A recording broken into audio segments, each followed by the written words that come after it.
Hello everyone, this is Tu Ha and welcome to my channel. It is almost Lunar New Year, and in this video I'm going to teach you how to say the 12 zodiac animals in Vietnamese. Each year there is an animal. If you want to know what your zodiac animal is, then you can go to Google, type in the year that you were born and type in zodiac animals, and you will find out which zodiac animal you belongs to. And to say 12 zodiac animals in Vietnamese, you say 12 con giáp. 12 means 12. Con giáp means zodiac animals. 12 con giáp. 10 means 10. 2 means 2. 12 means 12. Con giáp. Con giáp means zodiac animals. Con giáp. Con giáp. 12 con giáp. 12 con giáp. 12 con giáp is 12 zodiac animals. And the first animal of the 12 zodiac animal, it is Tý. Tý is rat. Tý. Tý. Tý is rat. And the second one is Sửu. Sửu. Sửu. Sửu is ox. Tý Sửu. Sửu. Sửu is ox. Tý Sửu. And the next one is Dần. Dần is tiger. Dần. Dần. Dần is tiger. Tý Sửu Dần. And the next one is Mèo or Mão. Mèo or Mão is the cat. Tý Sửu Dần Mèo. Mèo. Mèo. Mèo is the cat, or you can say Mão. Mão. Mão. Mão is the cat. Tý Sửu Dần Mèo. And the next one is Thìn. Thìn is dragon. Thìn. Thìn. Thìn. Thìn is dragon. Tý Sửu Dần Mèo Thìn. And the next one is Tỵ. Tỵ. Tỵ. Tỵ is next. Tý Sửu Dần Mèo Thìn Tỵ. And the next one is Ngọ. Ngọ is the horse. Ngọ. Ngọ. Ngọ. Ngọ is the horse. Tý Sửu Dần Mèo Thìn Tỵ Ngọ. And the next one is Mùi. Mùi is the goat. Mùi. Mùi. Mùi. Mùi is the goat.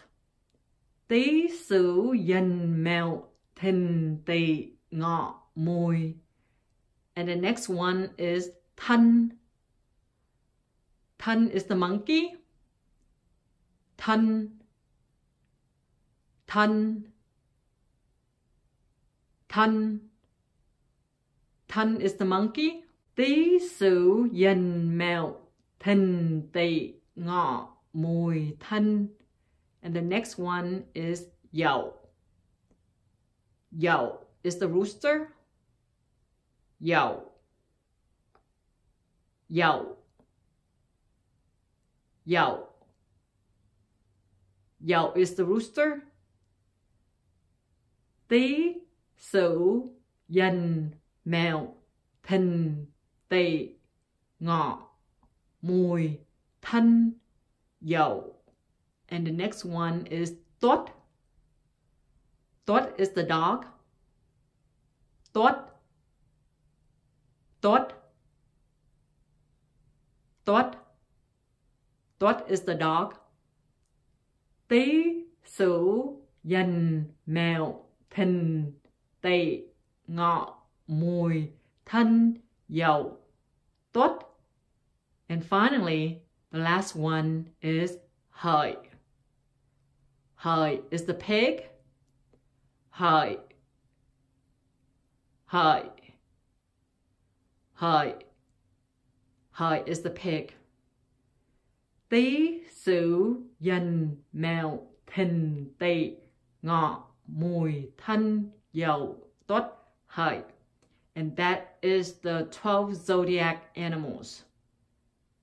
12 con giáp là Tý, Sửu, Dần, Mèo, Thìn, Tỵ, Ngọ, Mùi, Thân, Dậu, Tuất, Hợi. And the names of the 12 zodiac animals that I just taught you are referring to the zodiac animals. However, if you're having normal conversation with people and you are referring to the rat, then you don't say tí, you say con chuột or chuột. And for you to say ox, while you talk to people, just a normal conversation talking about the ox, then you say con bò or bò. And if you talk to people, now you talk about the tiger in general, just a normal conversation, and you're not referring to the zodiac, then you say con cọp or cọp.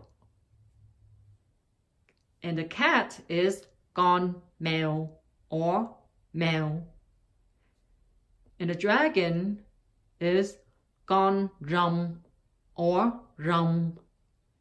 Snakes is con rắn or rắn. And the horse is con ngựa or ngựa. And the goat is con dê or dê. And monkey is con khỉ or khỉ. And the rooster is con gà or gà. And the dog is con chó or chó. And finally, the pig is con heo or heo. If someone is to ask you for your zodiac animal, then the person will say, bạn tuổi con gì? Bạn means you. Tuổi means age. Bạn tuổi con gì? Con means animals. Gì means what? Bạn tuổi con gì means what is your zodiac animals or what is your zodiac? And for you to respond, you will say, tôi tuổi Tý. If rat is your zodiac, then you say, tôi tuổi Tý. Or you can say, tôi tuổi con chuột. Bạn tuổi con gì? Tôi tuổi Sửu or tôi tuổi con bò. Bạn tuổi con gì? Tôi tuổi Dần or tôi tuổi con cọp. Bạn tuổi con gì? Tôi tuổi mèo or tôi tuổi con mèo. Bạn tuổi con gì? Tôi tuổi Thìn or tôi tuổi con rồng. Bạn tuổi con gì? Tôi tuổi Tỵ or tôi tuổi con rắn. Bạn tuổi con gì? Tôi tuổi Ngọ or tôi tuổi con ngựa. Bạn tuổi con gì? Tôi tuổi Mùi or tôi tuổi con dê. Bạn tuổi con gì? Tôi tuổi thân or tôi tuổi con khỉ. Bạn tuổi con gì? Tôi tuổi dậu or tôi tuổi con gà. Bạn tuổi con gì? Tôi tuổi tuất or tôi tuổi con chó. Bạn tuổi con gì? Tôi tuổi hợi or tôi tuổi con heo.